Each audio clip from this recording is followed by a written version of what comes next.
સમાચાર અમદાવાદથી સામે આવી રહ્યા છે। અમદાવાદમાં ડીજીપી વિકાસ સહાયના સૂચનાનું ચુસ્તપણે પાલન કરવામાં આવ્યું છે। ડીજીપી વિકાસ સહાયના આદેશનું ચુસ્તપણે પાલન કરવામાં આવ્યું છે। આજથી શહેરભરમાં ટ્રાફિક પોલીસ દ્વારા હેલ્મેટ ડ્રાઈવ શરૂ કરવામાં આવી છે। ડીજીપીના આદેશ બાદ ટ્રાફિક પોલીસ હવે એક્શન મોડમાં આવી છે, કાર્યવાહી કરી રહી છે। આજથી અમદાવાદીઓ પર દંડનીય કાર્યવાહીનો વિધિવત આરંભ કરવામાં આવ્યો। હવે જો હેલ્મેટ વગર નીકળ્યા તો તમારે ₹500નો દંડ ભરવો પડશે। શાહીબાગ ડફનાળા પાસે ટ્રાફિક પોલીસ તૈનાત કરવામાં આવી છે। હેલ્મેટ વગર આવતા વાહન ચાલકો સામે દંડની કાર્યવાહી શરૂ કરવામાં આવી છે। સાથે સીટ બેલ્ટનો નિયમ તોડનાર કાર ચાલકો સામે પણ કાર્યવાહી કરાઈ છે। નિયમ તોડતા લોકો જાતના બહાના બનાવતા પણ જોવા મળ્યા હતા। તો નિયમ તોડતા લોકો અવનવા બહાના બનાવતા હતા। તો હવે જો હેલ્મેટ વગર નીકળ્યા તો તમારે ₹500નો દંડ ભરવો પડશે। આજથી શહેરભરમાં ટ્રાફિક પોલીસ દ્વારા હેલ્મેટ ડ્રાઈવ શરૂ કરવામાં આવી છે। ડીજીપીના આદેશ બાદ ટ્રાફિક પોલીસ હવે એક્શન મોડમાં આવી છે, કાર્યવાહી કરી રહી છે, દંડ પણ ફટકારી રહી છે।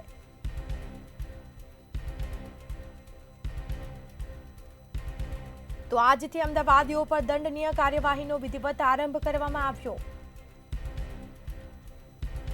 તો સીટ બેલ્ટનો નિયમ તોડનાર કાર ચાલકો સામે પણ કાર્યવાહી કરવામાં આવી છે।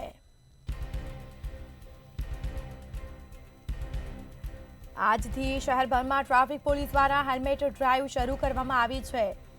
તો પોલીસ હવે એક્શનમાં આવી છે અને કાર્યવાહી કરી રહી છે। જો તમે હેલ્મેટ વગર પકડાશો તો તમારે દંડ ભરવો પડશે। અને સાથે સાથે સીટ બેલ્ટનો નિયમ તોડનાર કાર ચાલકો સામે પણ કાર્યવાહી કરવામાં આવી છે। તો જે લોકો નિયમ તોડતા હોય છે તેઓ અવનવા બહાના પણ બનાવે છે। સંવાદદાતા સુમન ઠાકોર લાઈવ જોડાયા છે। જી, ડીજીપી વિકાસ સહાયના આદેશનું ચુસ્તપણે પાલન કરવામાં આવ્યું છે, પોલીસ એક્શન મોડમાં જોવા મળી રહી છે, શું છે વિગત?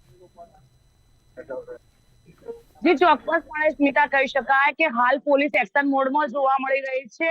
ગુજરાત ડીજીપીના આદેશ બાદ જોઈ શકાય છે કે કઈ રીતે પોલીસ છે તે એક્શન મોડમાં જોવા મળી રહી છે। તંત્ર જાણે જાગી ઉઠ્યું છે, કહી શકાય કે ગુજરાત ડીજીપી દ્વારા સરકારી કર્મચારીઓ દ્વારા હેલ્મેટ ડ્રાઈવને લઈને આદેશ કરવામાં આવે તો સાથે સાથે કઈ રીતે હેલ્મેટ નથી પહેર્યા, લાયસન્સ નથી, કઈ રીતે લોકોને જે છે તે પણ રોકી રહ્યા છે। કહી શકાય કે અમદાવાદમાં સરકારી કર્મચારી બહાર ડ્રાઈવનું આયોજન છે તે પણ કરવામાં આવ્યું હતું અને અમદાવાદ શાહીબાગ ડફનાળા જોડે પોલીસ તંત્ર એક્શન મોડમાં જોવા મળી રહ્યું છે। પોલીસની કામગીરી ઉપર સવાલ ઉઠી રહ્યા છે, કારણ કે સતત ટ્રાફિક પોલીસ કામ કરી રહી છે અને અમદાવાદમાં સતત 4 દિવસથી આ પોલીસ ડ્રાઈવનું આયોજન છે તે ચાલી રહ્યું છે। પોલીસ હેલ્મેટ વગરના કર્મચારીઓ સામે પણ દંડ લેવામાં આવશે અને સાથે જો વાત કરીએ તો હેલ્મેટના સીટ બેલ્ટના નિયમ છે તે તોડશે તેના પર દંડ કરવામાં આવશે। હેલ્મેટ પહેરેલા લોકો નહીં હોય તેના પર દંડ છે તે પણ કરવામાં આવશે। વાહન ચાલકો હેલ્મેટ ભૂલી ગયા, મંદિરે જવું છે, અનેક બહાનાઓ કરીને તેઓ અહીંયાથી નીકળી જતા હોય છે।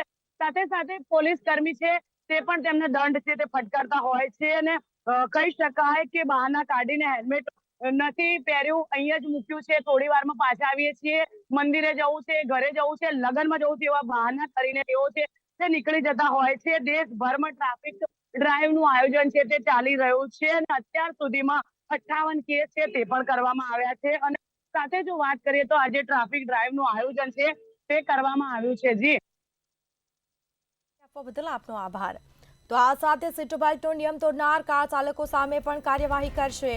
ડીજીપીના આદેશ બાદ ટ્રાફિક પોલીસ હવે એક્શન મોડમાં આવી રહી છે। અલગ અલગ જે 4 રસ્તાઓ પર ટ્રાફિક પોલીસ તૈનાત છે અને જે લોકો હેલ્મેટ નથી પહેરતા તેવા લોકોને દંડ ફટકારવામાં આવી રહ્યો છે અને એ પણ ₹500નો દંડ ભરવો પડશે લોકોએ। જો તમે હેલ્મેટ વગર નીકળ્યા તો હવે અમદાવાદ વાસીઓની ખેર નથી, કારણ કે હવે પોલીસ ખુદ એક્શન મોડમાં આવી।